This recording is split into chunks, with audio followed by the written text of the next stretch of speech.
दोस्तों नमस्कार। स्वागत है आप सभी का आपके अपने यूट्यूब चैनल में। आज की इस वीडियो में लेकर आए हैं भारतीय संविधान से संबंधित कुछ महत्वपूर्ण प्रश्न जो आपकी आगामी सभी परीक्षाओं के लिए हेल्पफुल होने वाले हैं। तो चलिए साथियों, लेते हैं आज का पहला प्रश्न। पहला प्रश्न है, राज्य सूची के किसी विषय को राष्ट्रीय महत्व का घोषित कर सकती है? बताइए दोस्तों, राज्य सूची के किसी विषय को राष्ट्रीय महत्व का घोषित किया जा सकता है, किसके द्वारा? तो वह लोकसभा के 2/3 बहुमत द्वारा, यानी कि सी ऑप्शन राइट हो जाएगा। लोकसभा के 2/3 बहुमत द्वारा राज्य सूची के किसी विषय को राष्ट्रीय महत्व का घोषित किया जा सकता है। अगला प्रश्न है, राज्य का मंत्रिपरिषद सामूहिक रूप से किसके प्रति उत्तरदायी होता? बताइए दोस्तों, राज्य का मंत्रिपरिषद सामूहिक रूप से किसके प्रति उत्तरदायी होता है? तो वह विधानसभा, यानी कि सी ऑप्शन राइट हो जाएगा, विधानसभा के प्रति उत्तरदायी होता है। अगला क्वेश्चन है, राष्ट्रीय विकास परिषद का अध्यक्ष कौन होता? बताइए दोस्तों, इंपॉर्टेंट प्रश्न है। राष्ट्रीय विकास परिषद का अध्यक्ष कौन होता है? तो वो होता है प्रधानमंत्री, यानी कि ए ऑप्शन राइट हो जाएगा। प्रधानमंत्री राष्ट्रीय विकास परिषद का अध्यक्ष होता है। अगला प्रश्न है, भारतीय संविधान कब अंगीकृत किया गया? बताइए दोस्तों, भारतीय संविधान को कब अंगीकृत किया गया? तो इस क्वेश्चन का राइट आंसर है 26 नवंबर 1949 को, यानी कि सी ऑप्शन करेक्ट हो जाएगा। 26 नवंबर 1949 को भारतीय संविधान को अंगीकृत किया गया। अगला क्वेश्चन है, भारतीय संविधान में वित्त आयोग की नियुक्ति का प्रावधान किस अनुच्छेद के अंतर्गत किया गया? बताइए साथियों, भारतीय संविधान में वित्त आयोग की नियुक्ति का प्रावधान किस अनुच्छेद के अंतर्गत किया गया? तो वह अनुच्छेद 280, यानी कि बी ऑप्शन करेक्ट हो जाएगा। अनुच्छेद 280 के अंतर्गत भारतीय संविधान में वित्त आयोग की नियुक्ति का प्रावधान किया गया।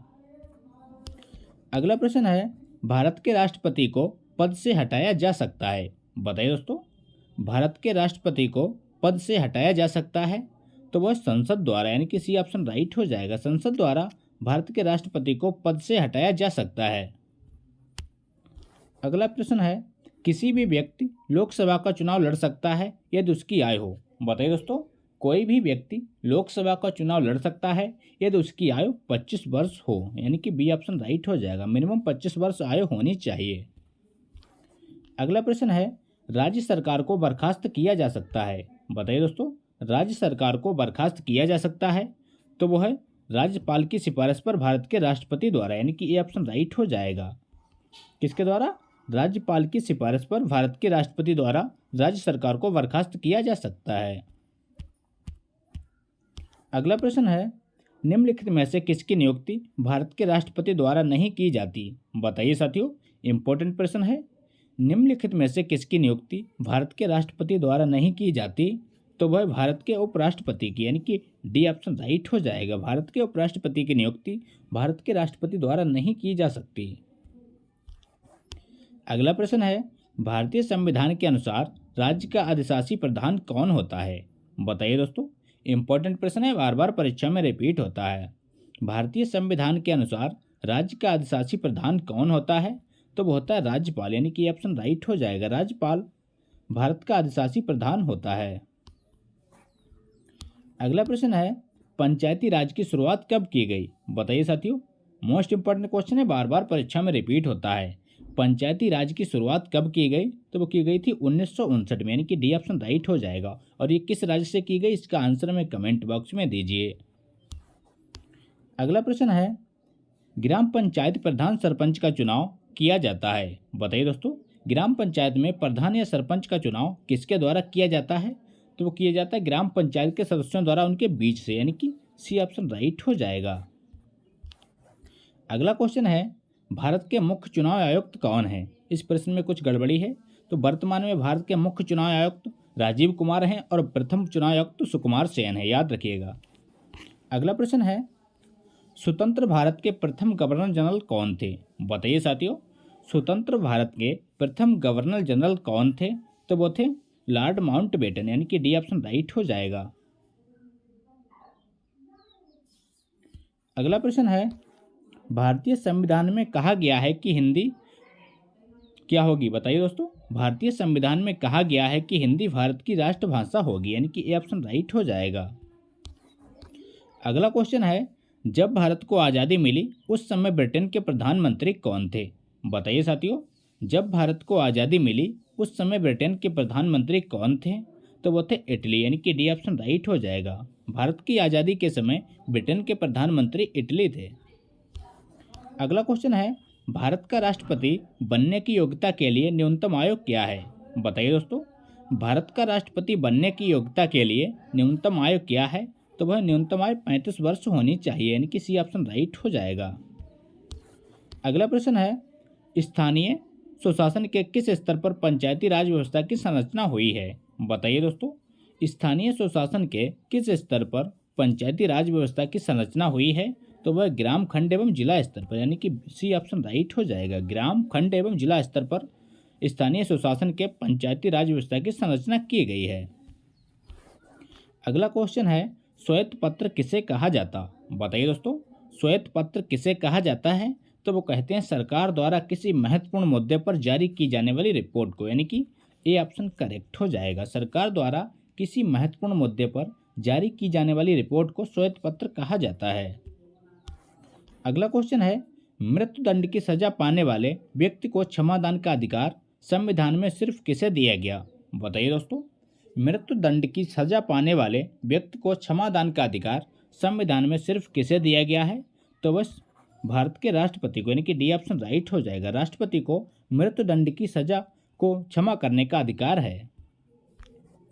अगला क्वेश्चन है, एक विधेयक कानून तब बनता है जब इस पर राष्ट्रपति के हस्ताक्षर हो जाते हैं, यानी कि बी ऑप्शन राइट हो जाएगा। कोई भी विधेयक कानून जब बनता है जब उस पर राष्ट्रपति के हस्ताक्षर कर दिए जाते हैं। अगला क्वेश्चन है, भारतीय संविधान का वह भाग जो संविधान निर्माताओं की मनोदशा तथा आदर्शों को सही ढंग से व्यक्त करता है वह कौन सा है? बताइए दोस्तों, मोस्ट इंपॉर्टेंट क्वेश्चन है, बार बार परीक्षा में रिपीट होता है। भारतीय संविधान का वह भाग जो संविधान निर्माताओं की मनोदशा तथा आदर्शों को सही ढंग से व्यक्त करता है वह कौन है? तो वह नीति निर्देशक तत्व, यानी कि ऑप्शन राइट हो जाएगा। वे नीति निर्देशक तत्व होते हैं। अगला प्रश्न है, अध्यादेश जारी करने का अधिकार संविधान ने किसे दिया? बताइए दोस्तों, अध्यादेश जारी करने का अधिकार संविधान ने किसे दिया है? तो वह राष्ट्रपति और राज्यपाल दोनों को, यानी कि डी ऑप्शन राइट हो जाएगा। राष्ट्रपति और राज्यपाल दोनों को अध्यादेश जारी करने का अधिकार दिया गया। अगला प्रश्न है, लोकसभा के सदस्यों की संख्या निर्धारित करने का आधार होता है? बताइए दोस्तों, लोकसभा के सदस्यों की संख्या निर्धारित करने का आधार क्या होता है? तो वह राज्य की जनसंख्या के आधार, यानी कि ऑप्शन राइट हो जाएगा। राज्य की जनसंख्या के आधार पर लोकसभा के सदस्यों की संख्या निर्धारित की जाती है।